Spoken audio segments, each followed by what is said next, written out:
제가 이제 지금 채팅창을 잠깐 보면서 메타에 대해서 많은 분들이 말씀하시는데 제가 그 8월 한 15일인가요? 그때쯤에 어떤 자료를 좀 봤어요. 이게 뭐냐면 월가의 헤지펀드 탑20, 그러니까 20개의 헤지펀드들이 상반기에 샀던, 신규적으로 샀던 종목 중에 10개 종목이 있거든요. 탑10. 4위가 메타입니다. 아, 훌륭합니다. 4위가 메타라는 점, 그 부분 한번 강조 한번 드리겠습니다. 네, 한번 보시면 될 것 같고요. 자, 미래에셋증권 이창구 선임 매니저님 모시도록 하겠습니다. 안녕하세요. 네, 안녕하십니까. 반갑습니다. 제가 참 이창구 선임 매니저님과 또 최파고님과 또 이제 추억이 있잖아요. 오늘 제가 사실 이창구 선임 매니저도 한번 말씀을 하실 게 또 있다고요. 저희 구독자분들 위해서. 이렇게 갑자기 바라해야 돼 바로. 이렇게 시간이 갑자기. 없어. 시간이 없어. 네, 제가 3프로 지금 7개월 동안 이제 출연해서 구독자분들께 많이 인사드리겠었는데요. 당분간 이번 시즌의 마감으로 조금 본업에 집중하는 시간을 가질까 합니다. 본업에. 네, 그래서 오늘 저희 새 조합은 이제 마지막 날일 것 같고요. 그러니까요. 그리고 다음 주 월요일 날 이제 최종적으로 마지막 방송을 할 것 같아요. 다음 주 월요일 날. 네. 그래서 사실 방송을 하면서 아직 많이 부족하고 더 내공을 쌓아야 되고 공부 더 많이 해야겠다고 많이 느끼고 있고요. 사실 3프로 통해서 이제 채퍼고 선배님이죠. 정말 대단하신 선배님과 이런 최고의 벌스 구조를 만들어 주신 3프로 분들께도 감사드리고 뭐 모쪼록 앞으로도 이제 한국의 투자 시장을 위해서 더 노력할 수 있는 매니저 되도록 하겠습니다. 알겠습니다. 자, 오늘 또 준비해 주신 시황은 한번 듣고 시황은 들어야죠. 가도록 근데 하겠습니다. 저도 마음이 좀 심란한 게 제가 작년 겨울에 2년간 방송을 했잖아요. 그래서 저도 지난 2년간 방송 중에 제일 재밌는 게 이창구 선임과 방송한 그 순간이었어요.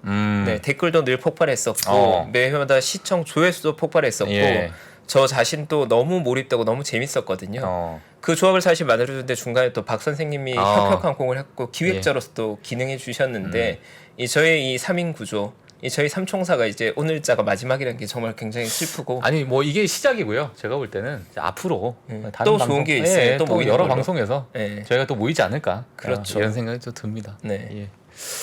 오늘 뭐 글로벌 시장부터 한번 가봅시다. 시간이 없으니까 빨리 말씀드리겠습니다. 글로벌 시장은 전반적으로 하락했고요. 중국 시장 상해가 좀 하락이 컸습니다. 상해가 1.86%, 심천이 3.01%, 홍콩이 1.25% 하락했고요. 미국 시장 다우가 0.47, S&P 500이 0.22, 나스닥이 보합을 기록했습니다. 그래서 오늘의 시장 요약. 짜이지엔입니다. 짜이지엔. 네, 중국에서 작별 인사죠. 그리고 안녕하세요, 고니치와 헬로우 월드입니다. 애플인데요? 애플에 나오는 거죠. 뭐 헬로우 뭐 애플도 있는데 이 헬로우 월드는 이제 코딩할 때 처음 입문할 때 쓰는 거긴 하거든요. 뭐 헬로우 월드, 헬로우 텐서 이런 식으로 이제 우리와 이제 만난 거 반갑다는 식으로 첫 문장이 이거예요. 배울 때. 그래서 오늘 시장의 요약이 짜이지엔 이유는 중국의 최근의 변동성이 상당히 크잖아요. 그래서 의미 그대로 짜이지엔 하시는 걸 고민하시면 좋을 것 같고요. 반대로 안녕하세요와 고니치와를 다른 거는 중국을 대체할 국가들이랑은 조금은 다른 모습을 보이고 있거든요. 중국 증시랑 그 대체 국가들 간에. 그래서 그 미묘한 차이들을 조금 오늘 시장에서는 또 힌트를 얻지 않았나 싶습니다. 그 미묘한 차이. 그래서 중국 ETF들 보시면 하락폭이 상당히 컸던 애들이 있었어요. 중국 전기차가 4.8%, 반도체가 4%, 로보틱스가 3.8%, 클린에너지가 3.4% 하락했는데요.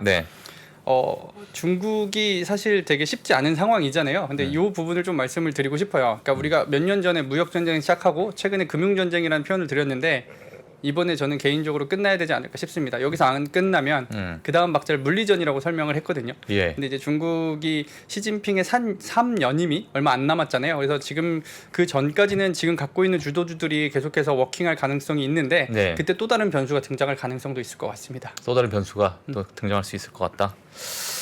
알겠습니다. 일단 그래서 추가적으로 또 이어서 말씀을 드리면 한국 시장이 중국과의 상관관계가 0.5예요. 근데 미국과의 상관관계가 0.8이거든요. 그러니까 그나마 다행인 건 그러니까 한국이 중국으로 수출하는 것도 줄었다라고는 했지만 중국 시장이랑 붙어 있는 게 점점 멀어지고 있습니다. 그러니까 과거에는 중국이 떨어지면 같이 떨어지고 올라가면 올라가고 그러니까 중국 경제에 많은 영향을 받았었는데 올 한 해 한국 증시는 중국보다는 미국의 영향을 더 많이 받고 있는 상황인 것 같고요. 그래서 미국 시장과 연동되는 모습을 조금 더 참고하시면 투자하실 때 많이 도움이 되시지 않을까? 그래서 한국 시장 좀 말씀드린 김에 하나 더 말씀을 드리면 사실 최근에 환율과 수급 저희 회의 시간에 나온 내용이었는데 환율과 수급 둘 중에 하나는 구라쟁이다. 환율과 수급 둘 중에 하나는 구라쟁이다. 구라쟁이다. 그러니까 이게 무슨 얘기냐면 네. 환율도 오르는데 예. 보통은 한국 시장이 환율이 떨어지는 박자에서 그 방향을 가리킬 때 외국인들의 진입이 더 수월했거든요. 왜냐면 환차익도 볼 수가 있으니까. 근데 지금 환율이 올라가는 박자잖아요. 근데 예. 수급은 최근에 들어왔었단 말이에요.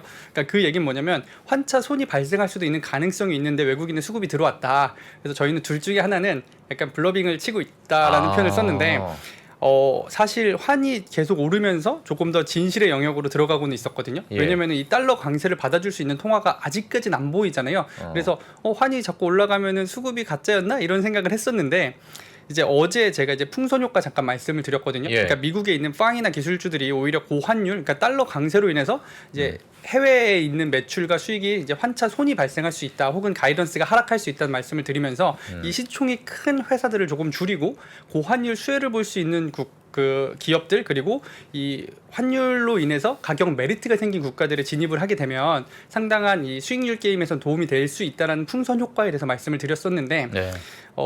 이게 돌이켜보면 둘 다 거짓말이 아닐 수도 있었겠구나라는 생각은 해요. 무슨 얘기냐면 환도 올라가면서 지금 말씀드린 것처럼 가격 메리트도 있고 이제 하반기 3분기 4분기에도 가이던스나 이제 매출이나 이익단이 고환율로 인해서 수혜를 받을 수 있는 기업들이 탄생하는 것 같아서 그 부분을 한번 같이 고민해 보시면 좋을 것 같습니다. 예.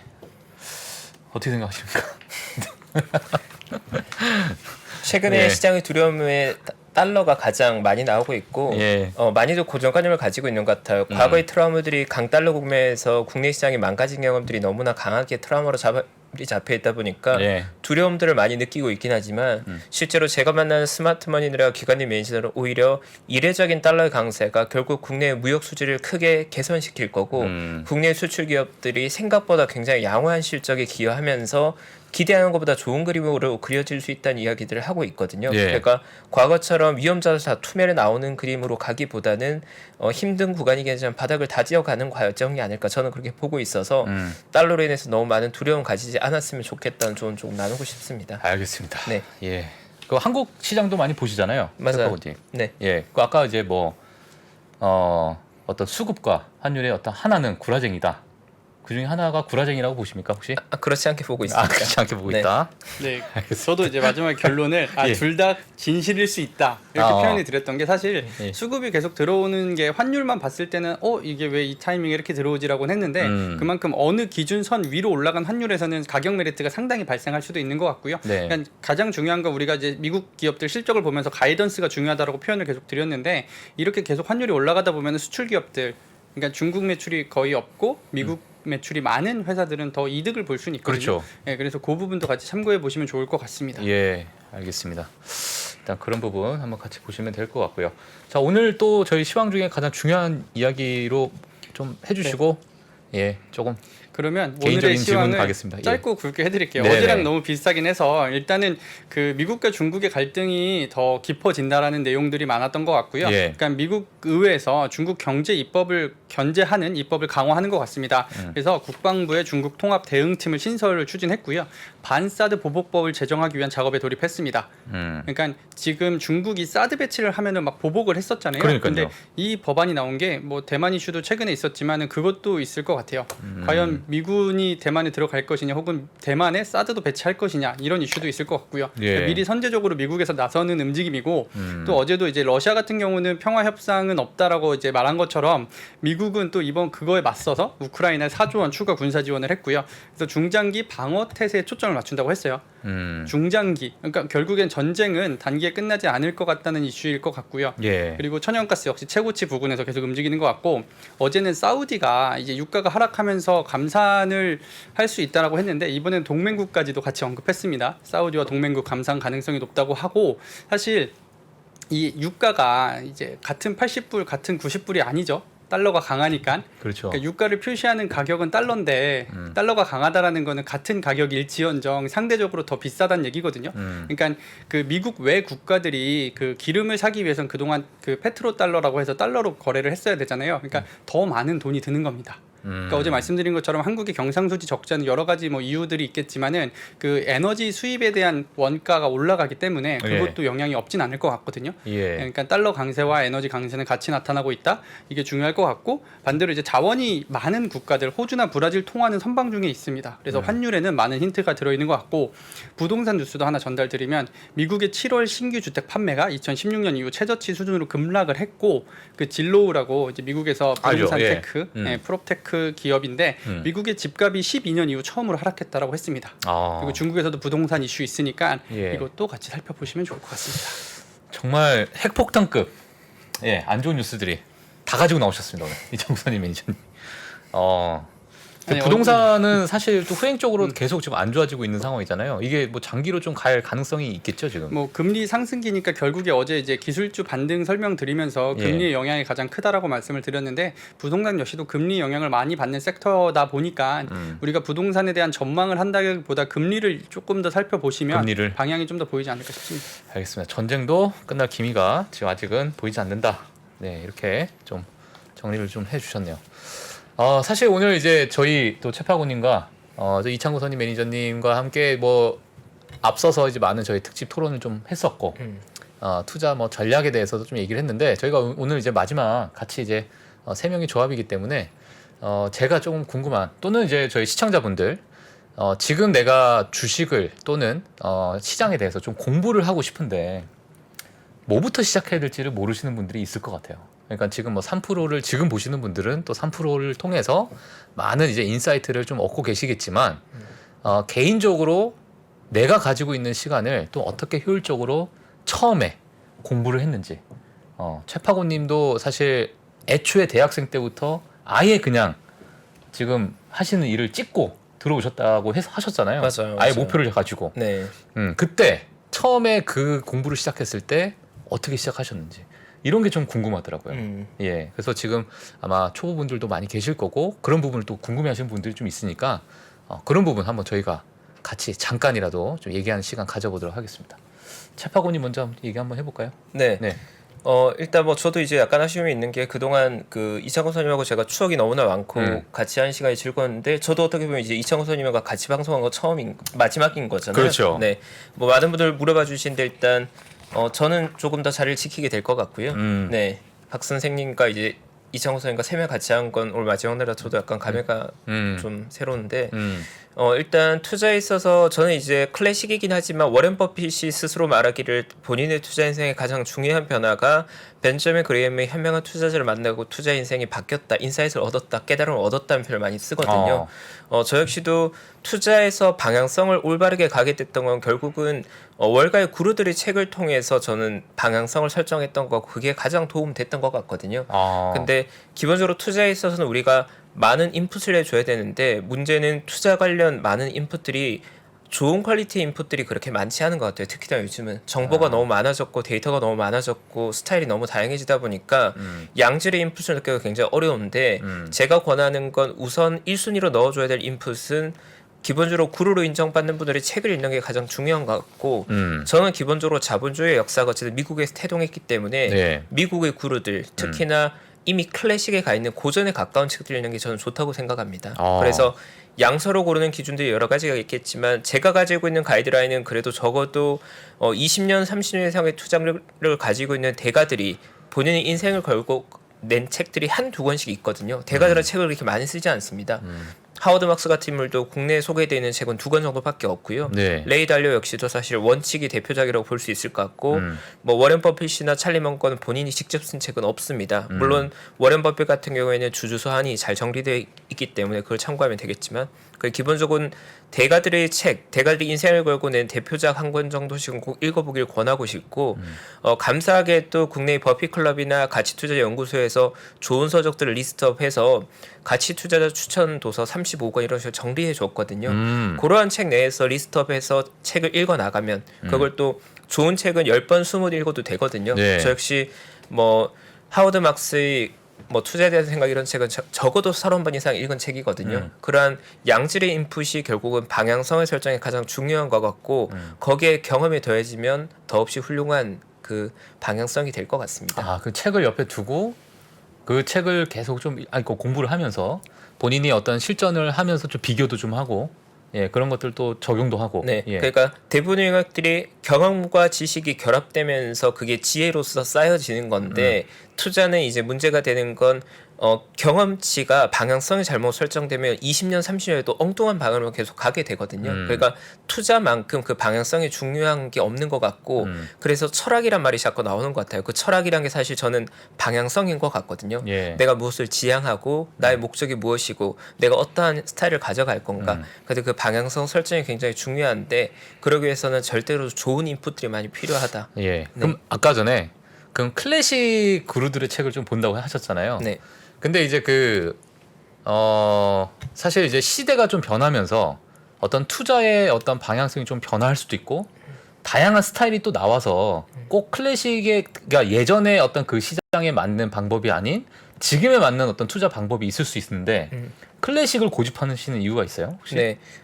기본적으로 투자를 숫자와 관련된 문제로 생각한 사람들이 많이 있지만 저는 투자에서 숫자보다 더 중요한 게 심리라고 생각하고 많은 그룹들이 말하는 건 결국 투자의 세계란 탐욕과 공포의 사이클인데 그 탐욕과 공포란 인간의 본질적인 속성은 100년이 지나든 1000년이 지나든 2000년이 지나든 변하지 않는 영구적인 속성을 가지고 있습니다. 그래서 대가들의 책들을 통해 이해할 수 있는 건 우리들이 탐욕과 공포라는 심리를 어떤 식으로 활용해야 하고 그게 시장에 어떤 형태로 반영되고 또 그것들 우리가 어떻게 전략적으로 활용할 것인지를 깨달아가는 게 그룹들로부터 얻을 수 있는 가장 중요한 지혜인 것 같고 그 밑에 하단에 있는 방법론, 하우나 트레이딩하는 방법들은 그것들은 사실 방향성에 설정되면 매우 지역적인 문제라고 저는 생각하고 있습니다. 네. 알겠습니다. 자, 오늘 또 이창구 선임 매니저님 또 먼저 네. 예, 우리 이창구 선임 매니저는 처음에 공부하셨을 때 어떻게 공부를 시작하셨는지 저는 예. 이제 신입사원 시절에 네. 제 방에 전 세계 인덱스 차트가 다 붙어 있었어요. 한 15년도 기간으로 해서. 아 인덱스. 네. 그래서 예. 돈이 어느 국가 어느 흐름으로 가는지를 좀 집중했던 것 같고요. 그러니까 저는 역사를 통해서 많은 힌트를 얻었던 것 같아요. 그러니까 과거에 우리가 그 시점으로 돌아가면, 그러니까 그런 말씀들 많이 하시잖아요. 아 이때 샀으면 이때 그렇죠. 살 걸. 예. 이런 얘기들 많이들 하시는데, 예. 그러니까 그 시점으로 돌아가서 계속 고민을 해보는 거죠. 과연 이 시점에 어떤 프로세스로 돌아갔는지. 그러니까 이게 제가 지금 최파고님이 말씀해주신 거랑 비슷하긴 한데 조금 살을 붙여드리면 저 역시도 그 구루들의 책들을 보면서 상당히 많이 도움이 됐었거든요. 그러니까 뭐 피터 린치라든가 워런 버핏 뭐 이런 분들의 책들로 많이 도움을 받았는데 거기에 저는 제 색깔을 계속 입히려고 노력했거든요. 그러니까 거기서 주목하실 부분은 프레임은 그걸로 세우고 프로세스를 잡되 컨텐츠는 최근 걸로 채워줘야 되잖아요. 예. 그 작업을 하시면 좋을 것 같고 그렇다라고 하면 본인의 어떤 컨텐츠 아니면 자신의 색깔을 알아가기까지의 과정이 또 있잖아요.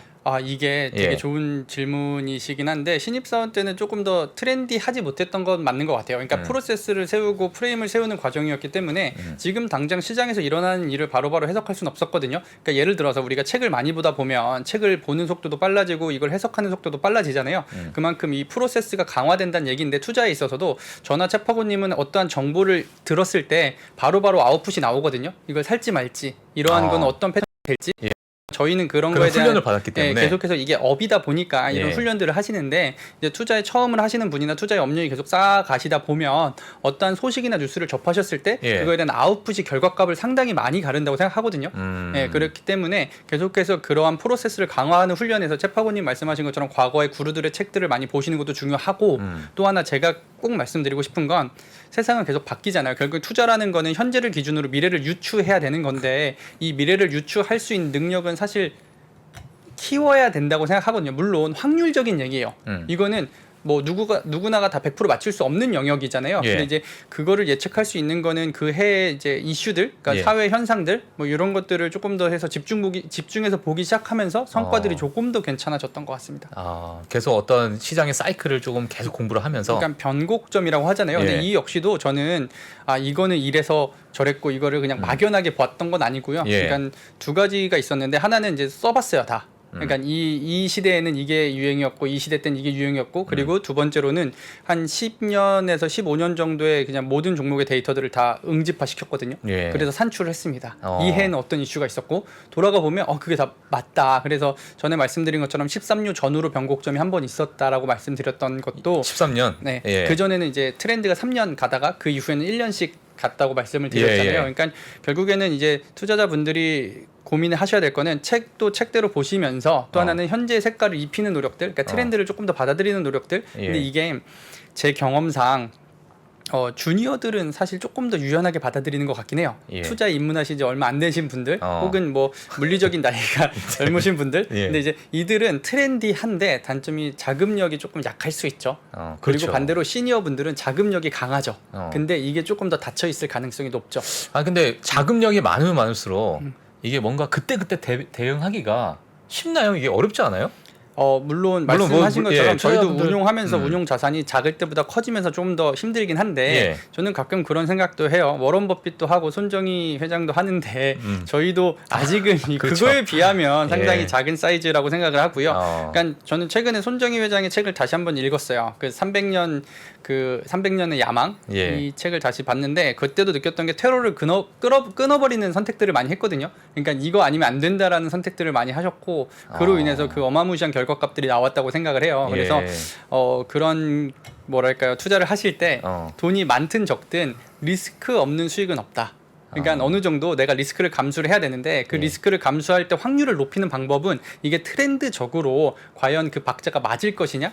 그래서 이런 것들을 조금 더 훈련을 하시면. 그러면 트렌드에 대해서 말씀하셨으니까 트렌드에서 공부를 할 때 뭘 기반으로 많이 공부를 하셨어요? 그러니까 이거를 공부라기보다도 그냥 돌아가는 사회 현상들이나 뉴스들이 계속 있잖아요. 뉴스를 그러니까 계속. 사실 저는 이제 TV 뉴스보다는 신문에서 올라오는 뉴스나 이런 요즘엔 인터넷 세상이니까 핸드폰으로도 많이 볼 수 있잖아요. 그렇죠. 그러니까 사건 사고에 집중하는 게 아니고요. 그냥 어떤 현상들이 발생했을 때. 그러니까 우리가 연말에 가면 올해 뭐 이슈 1등부터 10등 막 이런 거 하잖아요. 그런 거를 저는 이제 계속해서 보는 거죠. 이거는 과연 어떤 강도로 이 주식 시장에 어떻게 영향을 미칠 것인가? 이렇게 계속 해석하려고 노력하는 것 같습니다. 사실 이제 트렌드를 따라가는 게 뭐 물론 저는 완전히 동의하지만 이게 어떤 한 사이클을 내가 경험을 해봐야 그 다음 사이클에 대한 그 예측을 좀 할 수 있을 것 같은데 그거 어떻게 생각하시나요, 최팡호님? 그리고 사실 이제 여러 가지 고민들이 그 근간에 이제 이런 부분들도 있는 것 같아요. 과연 일반적인 투자자들이 투자에 대한 레벨을 목표를 어느 정도 레벨로 둘 것인가에 대한 고민을 좀 해야 된다고 생각하거든요. 예를 들어서 이창호 선임 같은 경우에도 아마 굉장히 많은 인풋들이 있었을 거고 저 역시도 투자에 관련된 인풋이 과도하게 많았었거든요. 일반적인 투자자를 기준으로 한다면. 그러니까 지난 13년간 사실 투자업에 있기도 했지만 개인적인 시간 역시 투자에 대한 많은 인풋들을 드렸는데 모든 투자자들이 그 정도 레벨을 목표로 할 수는 전 없다고 생각하거든요. 물론 저는 그게 즐거웠고 저에게 너무나 큰 성장의 경험이었지만 업종이 다른 분들이 있고 또 각자의 생활이 있는 분들이 그 정도 레벨까지 못할 것 같거든요.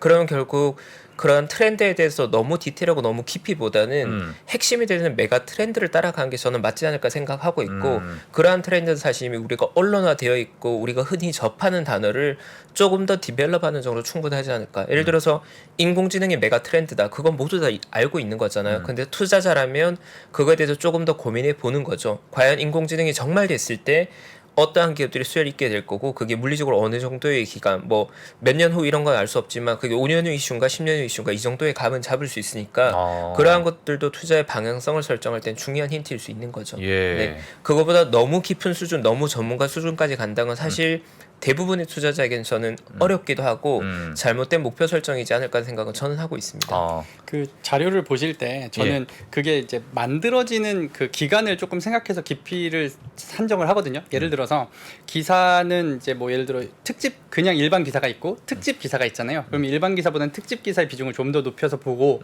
그리고 요즘에는 이제 증권사 보고서들도 보시면 웰메이드 보고서들 잘 나오거든요. 근데 그거 역시도 뭔가 이제 시황을 전달해주거나 이제 단편성으로 나오는 것보다는 그 인더스트리나 그 트렌드에 대해서 정리를 잘해준 웰메이드 보고서가 있다면 그걸 좀 더 집중해서 보고 이제 말씀 주신 것처럼 이제 책 같은 경우도 그 해의 트렌드를 좀 정리해 주는 게 있거든요. 그래서 그 정리를 해드리면 기사, 보고서, 그 책 순으로 조금 기사, 보고서, 책.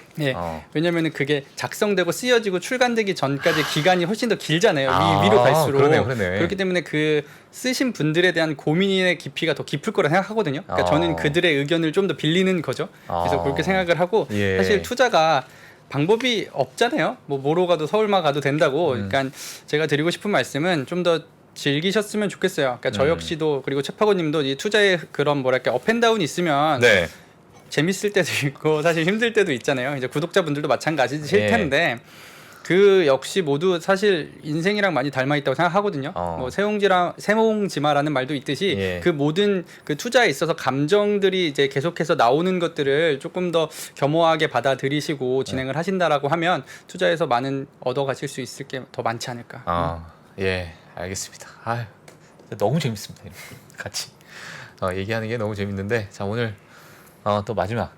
또 마지막에 너무 아쉽네요. 예, 아쉽습니다. 네. 아쉽고 뭐 다른 사실 또 저희가 이것도 이거지만 예. 저는 오늘 시장 꼭 말씀드리고 싶었어요. 예. 오늘의 시장 요약. 짜이찌엔 그리고 안녕하세요 고니치와 헬로 월드. 뭔 얘기인지 모르겠어요. 예. 하여튼 뭐 근데 사실 저는 이제 이창구 선임 매니저님의 어떤 그 투자와 채파고님의 어떤 그 대립되는 그 투자를 보면서 저는 정말 신선한 충격을 받았어요. 예, 이걸 뭐 받으신 분들은 모르겠지만은 야 이게 정말 답이 없는 곳이구나 여기가. 근데 둘 다 또 수익률 1위를 한 번씩 해보셨던 뭐 지금 이제 2022년은 진행 중이지만 또 어떻게 될지 모르죠. 또 12월 달까지 가봐야 또 아는 일이지만은 참 이게 진짜 답이 없는 이 시장에서 정말 대단하신 두 분이 저와 같이 이제 또 같이 방송했다는 게 저는 정말 좋았습니다. 예. 상방이 너무 즐거운 추억이었어요. 예, 올해 예. 상방이 정말 너무 좋은 추억이었습니다. 예. 함께한 방송도. 예, 자 이렇게 해서 오늘 미래에셋증권 이창구 선임 매니저님, 예, 저희 또 3명이 있었던 자리는 마무리가 될 것 같고요. 저희는 또 다음에 또 더 좋은 모습으로 또 이창구 선임 매니저님 찾아뵙도록 하고 다음 주에 또 나오시니까요. 예, 그때 또 좋은 말씀 많이 부탁드리겠습니다. 네, 알겠습니다. 예, 오늘 여기서 보내드리도록 하겠습니다. 감사합니다. 네, 감사합니다. 예. 감사합니다. 네, 저 이창구 선임님 일단 다음 주 월요일 한 번 더 나오니까요. 또 그때 또 좋은 이야기 많이 전하고 예. 또 인사 전할 것 같고 저 오늘 2부에는 이광수 수석 연구원님 나와 계십니다. 요즘 최근에 이슈가 되고 있는 부분을 많이 좀 다룰 예정이라서 즐거운 시간 될 것 같고요. 저희 잠시 광고 보고 와서 2부 바로 이어가겠습니다. 네. 매크로가 특히 올해 같은 경우가 매크로가 시장을 뒤흔들고 있어요. 올해 상반기 보시면 기업들이 잘 못했다는 얘기 안 나오죠. 드디어 3프로TV에서 오건영 부부장의 경제 강의가 출시됐습니다. 주가가 떨어지면 이유가 뭘까요? 보통 뭐라고 나와요? 인플레이션 때문에 떨어졌다 나와요. 그죠? 금리 인상 우려 때문에 떨어졌다는 얘기 들어보셨어요? 경기 침체 우려 때문에 떨어졌다는 얘기 들어보셨어요? 이게 뭐죠? 다 매크로예요. 매크로가 시장을 뒤흔들 때가 있어요. 시절이 태평하면 저 같은 사람들이 하는 얘기는 들을 필요가 없어요. 편안하잖아요. 그러면 그때는요. 바텀업 보세요. 포인트예요. 근데 시절이 하수상하잖아요. 시절이. 그럼 뭘 보셔야 되죠? 매크로 쪽에서 나오는 아이디어에 조금 더 주목해서 보실 필요가 있다라는 점. 요걸 좀 기억을 해주시면 좋을 것 같습니다. 3프로TV 경제대학 오건영의 경제를 보는 눈 신규 출시 기념 8월 31일까지 얼리버드 특가로 만나보시죠. 지금 바로 영상 아래 댓글을 확인하십시오.